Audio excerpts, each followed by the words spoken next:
Bismillahirrahmanirrahim. SMP IT Nurul Islam berada di Kelurahan Klero, Kecamatan Tengaran, Kabupaten Semarang. Salah satu sekolah berbasis pesantren dengan memadukan kurikulum nasional dan kurikulum terpadu JSIT Indonesia. Berawal dari pondok pesantren Sabilul Khairat yang didirikan pada tahun 1976 oleh Kiai Haji Zainal Mahmud. Pada tahun 1999, pondok pesantren ini bertransformasi menjadi lembaga formal. SMP IT Nurul Islam berdiri pada tahun 2007.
Kami izin bertanya tentang kepemimpinan kepala sekolah. Yang pertama, bagaimana gaya kepemimpinan yang Ustaz terapkan dalam memimpin SMP Nurul Islam Tengaran ini?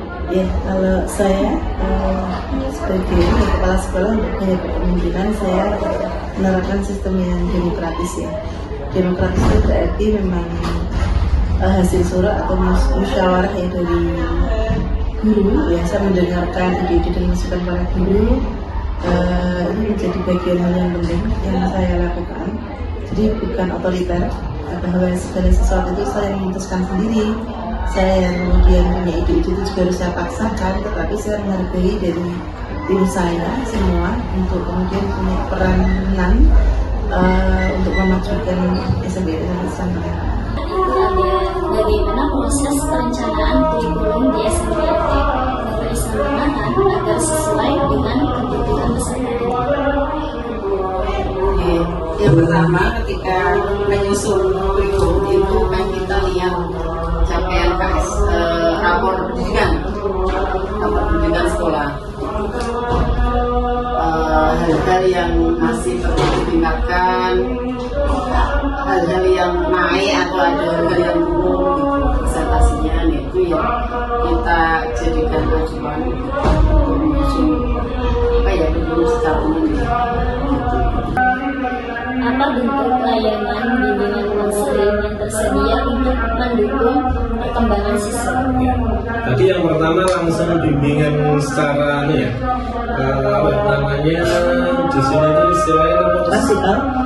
Enggak, yang sendiri-sendiri. Individual. Nah, yang individual. Jadi anak itu punya jatah dipanggil sendiri. Itu yang jadi nanti di jadwal. Jadi semua anak nanti terjaring. Walaupun nggak ada masalah ya berarti dia tetap dikasih kesempatan untuk menyampaikan unek-uneknya atau apa namanya atau masalahnya. Jadi ada itu namanya bimbingan individual. Nah nanti yang kedua bimbingan tadi yang sudah disampaikan bimbingan secara klasikal. Jadi kalau biasanya kalau kita ada masalah apa yang terjadi di anak, ada ini kok sedang marah, misalnya anak pada miso misalnya, nah, nanti ada bimbingan secara klasikal. Tanya selanjutnya. Apa strategi sekolah dalam menjalin komunikasi efektif dengan orang tua dan masyarakat? Kalau sejauh ini ya yang kami lakukan itu tadi ya yang pertama kita ada doa.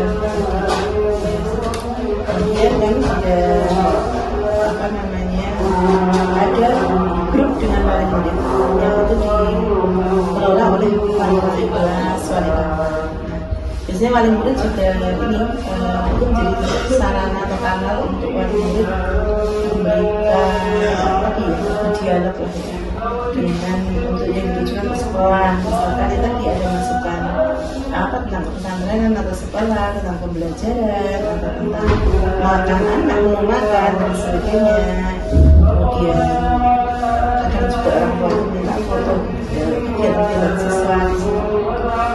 Di sini di poin selanjutnya saya ingin bertanya, bagaimana peran media sosial dan website sekolah dalam membangun citra baik sekolah? Bagaimana peran media sosial dan website dalam membangun citra baik sekolah ya di hadapan masyarakat? Iya. Baik, yang memang kami memposisikan untuk media sosial ataupun website itu sebagai bagaimana masyarakat menilai kami itu ya khususnya masyarakat yang jauh ya dari jangkauan dalam sini yang melalui media sosial. Yang paling aktif kami di Instagram sama YouTube, dan memang ya banyak masyarakat yang tahu sini itu ternyata juga dari media sosial.